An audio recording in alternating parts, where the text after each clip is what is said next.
आज हम देखेंगे कि जब पेशेंट को हमने HRT के लिए इवेलुएट कर रहे हैं तो उस पेशेंट की यूट्रस जो है वो प्रेजेंट है और एब्सेंट।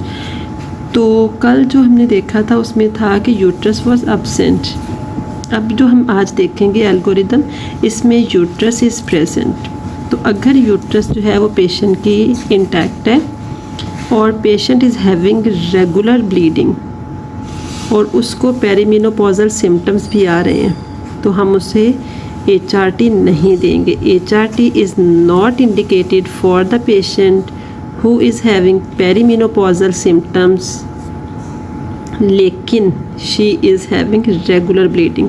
जब भी रेगुलर ब्लीडिंग है, उसको सिम्टम्स हैं, उसके लिए HRT इज़ नॉट इंडिकेटेड। एक कंडीशन है।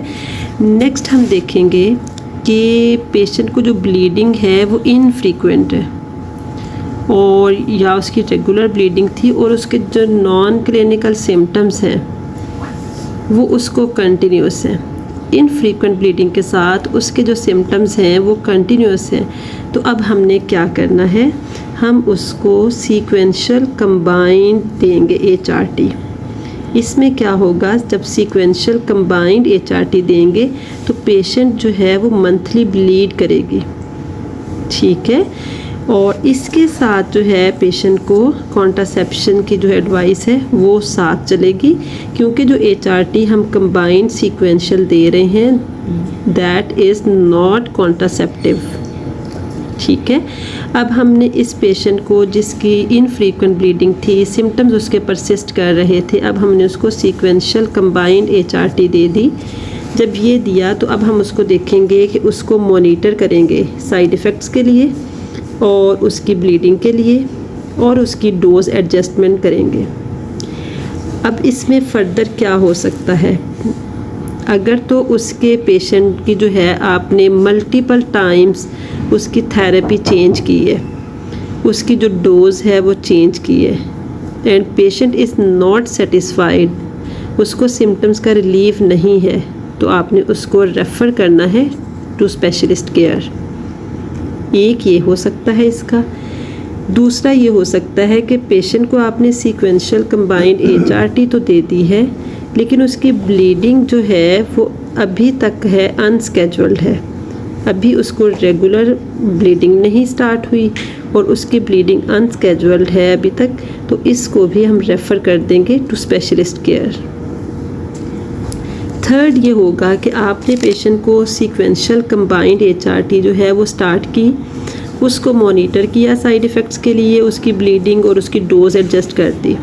जब आपने उसकी डोज़ एडजस्ट कर दी तो उस पेशेंट को रेगुलर ब्लीड जो है वो स्टार्ट हो गई। जब उसको रेगुलर ब्लीडिंग स्टार्ट हुई है, पेशेंट इज़ सेटिस्फाइड, उसके सिम्टम्स जो हैं वो रिलीफ हो गए हैं, तो आपने क्या करना है कि अब उस पेशेंट के लिए HRT जो है वो कंसीडर करनी है पीरियड फ्री HRT दे दें। पहले हमने उसको इनफ्रीक्वेंट पीरियड्स पे सीक्वेंशियल कंबाइंड दी, उसको मॉनिटर किया। जब सीक्वेंशियल कंबाइंड दी, पेशेंट बिकेम सेटिस्फाइड, उसकी ब्लीडिंग रेगुलर हो गई। जब उसकी ब्लीडिंग रेगुलर हुई तो आप उसको कंसीडर कर सकते हैं पीरियड फ्री HRT के लिए। और जब ये पेशेंट ले रही है, ये अगर नहीं भी दे और वो रेगुलर ब्लीड है विद सीक्वेंशियल, तो उसको हमने एनुअल रिव्यू करना है, ठीक है। अब इसमें एल्गोरिथम में जो थर्ड हमारी चीज़ आती है वो ये है कि जब पेशेंट को एमेनोरिया जो है वो that is less than 12 months, तो वो हमारा क्राइटेरिया पूरा नहीं कर रही मीनोपॉज की डेफिनेशन का, but she is having menopausal symptoms perimenopausal age जैसे, तो उसमें आपने क्या करना है कि पेशेंट को पीरियड फ्री HRT देनी है। पीरियड फ्री HRT का मतलब है कि उसको कंटिन्यूस कंबाइंड HRT देंगे या टिबोलिन देंगे और इसमें जो है वो कॉन्ट्रासेप्शन साथ साथ चलेगी। अब आपने इसको भी मॉनिटर किया साइड इफ़ेक्ट्स के लिए, ब्लीडिंग के लिए, उसकी डोज़ जो है वो एडजस्ट कर दी।